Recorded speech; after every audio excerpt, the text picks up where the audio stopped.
আজ বাইরে যখন বৃষ্টি পড়ছিল ঝমঝমিয়ে, এখনও আকাশ ডাকছে, ওই ঠিক তখন বৃষ্টির সময় আমাদের মামা ভাগ্নের রান্নাঘরে আমরা বানিয়ে ফেললাম পেঁয়াজি। শুরুতেই একটা বাটির মধ্যে কেটে রাখা পেঁয়াজগুলো দিলাম, কিছুটা কাঁচা লঙ্কা, কিছু পরিমাণ বেসন, স্বাদ অনুযায়ী নুন ও কিছুটা খাবার সোডা দিয়ে হালকা করে শুকনোভাবে মাখলাম। তার মধ্যে দিলাম পরিমাণ মতো জল, বারে বারে যতটা দরকার ততটাই আমরা দিলাম তার মধ্যে বেসন দিয়ে মাখতে মাখতে যখন মাখাটা হয়ে এলো ঠিক তখনই দিলাম জিরের গুঁড়ো, ধনের গুঁড়ো, হলুদ গুঁড়ো এবং কিছু পরিমাণ লঙ্কা গুঁড়ো দিয়ে ব্যাটারটা ভালো মতো বানিয়ে কড়াই সর্ষের তেল গরম করলাম।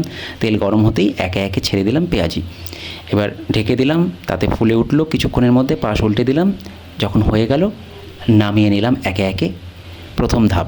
দ্বিতীয় ধাপ করলাম কালো জিরে দিয়ে আবারও ব্যাটারটা মাখলাম। কালো জিরে আমার খুব পছন্দ, বিশেষ করে পেঁয়াজির ক্ষেত্রে বা পকোড়ার ক্ষেত্রে, তাই কালো জিরে দিয়ে আবারও করলাম।